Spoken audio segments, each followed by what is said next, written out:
Well, well, well, it is good news for Bobby and, in a way, good news, or maybe just a bit of a tease for Microsoft, who absolutely want a cut of this success because the latest Call of Duty game, Modern Warfare 2, has sold through $1 billion in 10 days. That actually makes it the biggest entertainment release of the year so far. This is absolutely humongous.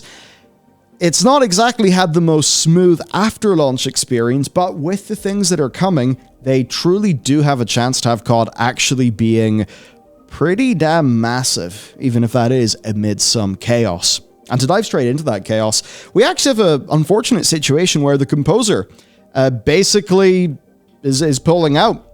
Sarah. Now, she actually did the music for Anthem, some of the stuff from Assassin's Creed Origins, like really good work actually for some of the new Assassin's Creed games. I thought her sound work was actually pretty great in both of the Modern Warfare games, but she's basically called out the working relationship with the audio director becoming increasingly challenging. Basically, she's disowned the work that will be presented in the soundtrack, which kind of suggests that like the mixing and the mastering, of the version that she thinks is actually proper, that's not going to be available. And I suppose that's the thing in a big world like this. She's contracted in to do this music, but how much power does she really have? And when that working relationship breaks down, things like this happen, which is a shame. I mean, this little sub part of the franchise, it even pulled in Hans Zimmer at one point, way back in the past, but it just does go to show music is important, it can be fairly iconic, and it's a shame that this has happened. Now, for some other things then, feedback has been particularly interesting, where the team accidentally posted seemingly a sharing link that was editable to their Trello board. Suffice to say, that it did mean the community left their thoughts on the team's Trello board as well, which is quite funny. Also, Trello, I don't know. Not really a fan, to be honest. Suffice to say, we want people who want a faster TTK, a slower TTK, and obviously the usual skill-based matchmaking, where some people want a pub stomp, some people don't want every match to be super sweaty, and it's an ongoing issue, even though skill-based matchmaking has existed to a degree in many, many, many games. It was actually one of the things that Halo itself helped to pioneer. And what was also interesting was hardcore mode was also on the Trello board. Hardcore mode is not in the game, though. It's actually been renamed to Tier 1, and per what we could see in the Trello board, it just literally wasn't stable. It was crashing, and that's why it's not there. So understandable having it not be included at launch, but quite funny that we learned this because of a Trello board. Now, this whole thing of the fan feedback has, in one instance, definitely been pushed a little bit too far because someone got banned. They claim they were banned for no reason and that their appeal was auto-denied.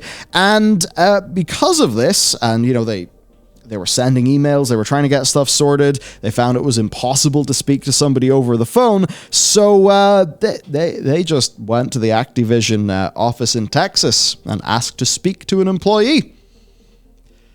So, you don't turn up at the studio.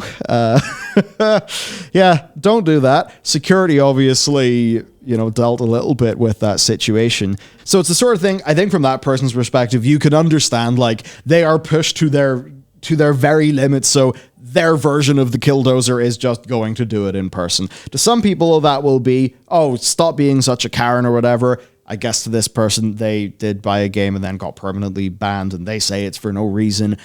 But then, of course, that all comes into safety concerns and stuff. So basically it is, go through the recommended channels, and if you're really being screwed up, I mean, you could go to the platforms, or you could go to Reddit and try to actually make a story of it to force some change. But I think doing things in meat space, like, that can actually give people the spooks. Now, there is another, thankfully, more light and funny story, but XP boosts on food. I'm sure you've seen weird things like Final Fantasy pot noodle. I've seen that. Well, there's a certain preserved meat brand who decided that they would put the Call of Duty codes on the outside of their packaging, which of course meant that people could just grab the codes, without actually buying the product, which has then meant that people go, they buy the product thinking they're going to get a code, they try to scan, use the code, and it's already been redeemed. So that is an example of something being a bit stupid. And the other funny thing, now, this is the Burger Town skin. And the one thing that I really didn't like about the new Modern Warfare 2 is we didn't go to Burger Town. It's not really a serious criticism, by the way, but if you were wanting some Burger Town in Modern Warfare 2, which is one of the most Modern Warfare 2 things you could possibly want, you could just pay £30 or, like $14 to $17, which is quite funny.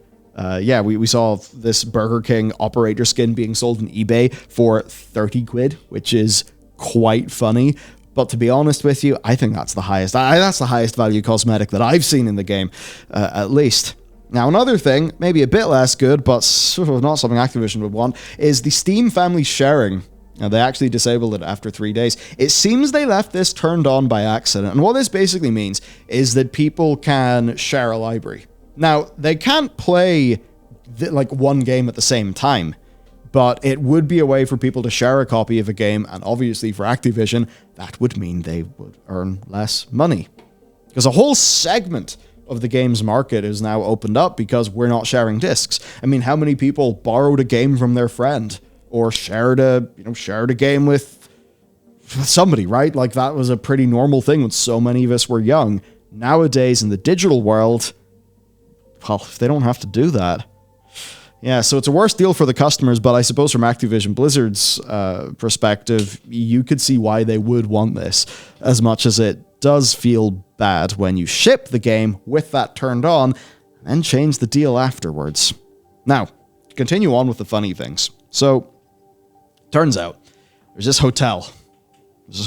And it's a real hotel. It's also a Call of Duty map, and they're not particularly happy that people are running around shooting other people in their hotel in this game.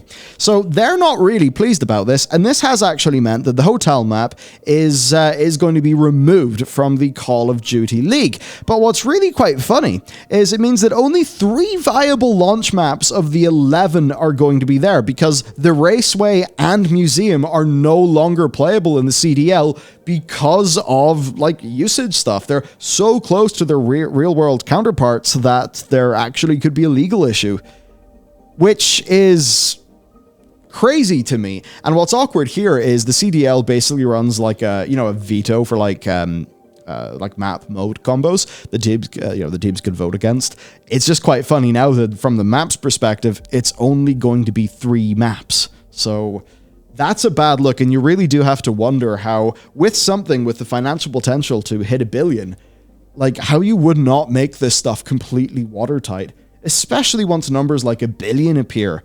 People are going to say, hey, you're using our hotel unlicensed. Sure, to the hotel, it may be a bad look, but also they might think, what? We're being featured in something? The design of our hotel is being used in something without our permission that's made $1 billion? Excuse me? Can we have some of that?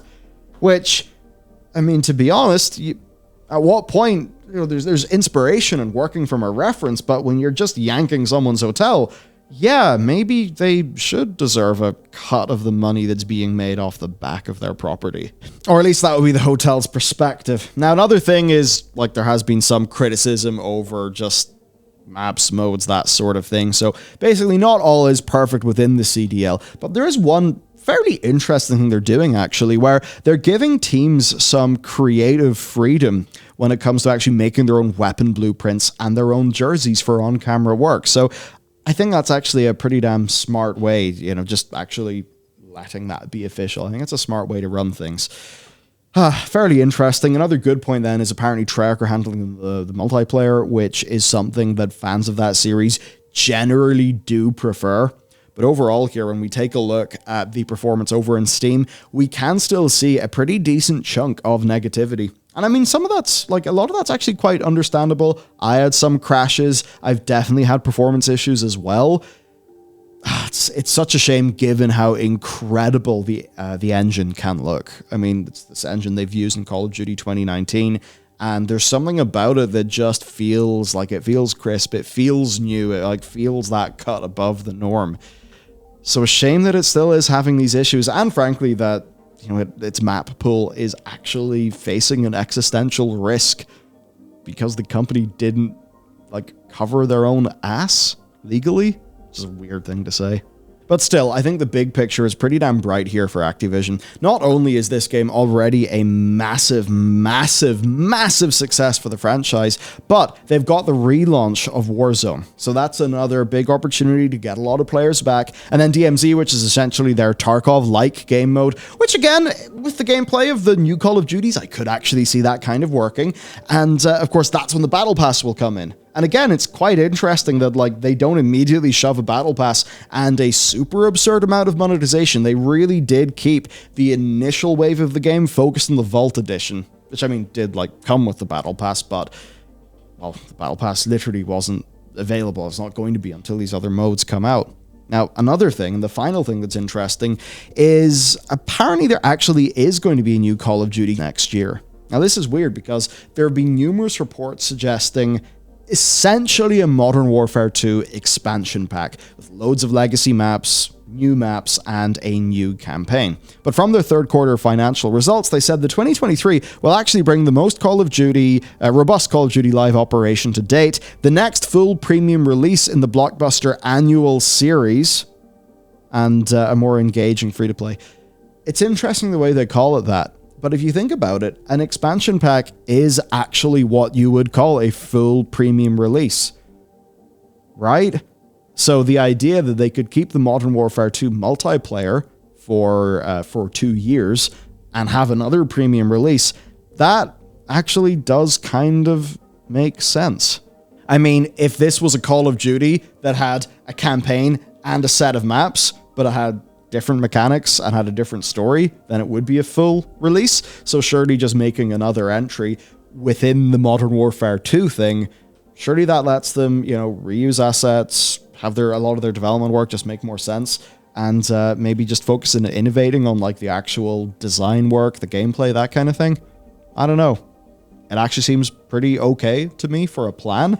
Though I will admit, I do have a bias towards how Modern Warfare 1 and 2 feel. I really do think they feel pretty good. And it's a funny situation because here I am actually enjoying a Call of Duty game while also enjoying World of Warcraft. So this sure has taken me back to when I was 14, which was literally half my life ago, which is a little bit of a spooky thing to think about. But basically, there we are. The overall news here is that we have some rather unbelievable numbers for Call of Duty Modern Warfare 2, and even though there are a bunch of kinks, bunch of issues, broadly it's going in a good direction, and I think we're going to have, as long as Warzone does well, we'll have some interesting competition in the market. And one thing that I'm quite fascinated about is this DMZ mode, because the idea of putting in a mode like this is not new. Basically, the whole Tarkov session-based multiplayer game, that is caught on big time in the sort of VC circles in gaming, which makes me think that the people in the C-suites and, the people who are kind of trying to work out what the next big trend is, a lot of them are thinking about Tarkov, and that's because it kind of is able to get a lot of those Battle Royale-esque kind of, a gameplay session with quite a lot of stakes and tension that creates a lot of emergent storytelling for players. It's one of the things that makes those modes so sticky. I just think it's interesting that Call of Duty has got in its hands a successful main single player game, I suppose a successful multiplayer. We'll have to see if Warzone can recapture it, and then DMZ, and you just have to contrast that to Battlefield. And that's what I think is really funny. Battlefield with its specialists, I forget the name of the mode, but their whole specialist system with the characters, that was basically designed for a Tarkov-like mode within Battlefield, and it completely failed. I have to wonder if Call of Duty are kind of going to beat EA at their own game, because when you actually look at the ground war mode, which has been continually expanding within the Call of Duty games, I mean, you've got helicopters, you've got the tanks, it's getting to the stage where Call of Duty's actually coming after Battlefield on multiple fronts. So this means that whenever Electronic Arts chooses to bring Battlefield back with the next big game that is the big apology game from the most recent one, they're probably going to have to counteract a Call of Duty that has basically the sort of super big team battle conquest style game mode, that a Call of Duty that has that, that has a Tarkov-like mode, that has a very successful battle royale, that has a big single-player campaign that people broadly do enjoy and care about, and that has a pretty damn successful multiplayer. So I think with this and Apex existing in the market, almost my takeaway from this is EA are going to have to go giga hard if they want Battlefield to actually get back into the thick of it. So interesting stuff from these big games. I mean, these big blockbusters, I know they may not be for all of us, but these are the titans of the industry. So seeing how they move and shake, I think it is interesting because it clues us into the things that are, I mean, the things that are getting the hundreds of millions of dollars thrown at them. So these really do nudge the industry around in interesting directions. Let me know what you think then. And I suppose if you're a Battlefield refugee, that's almost what I'd call myself, is this franchise actually starting to appeal to you more? I wonder. Anyway, that's it from me. I'll see you next time.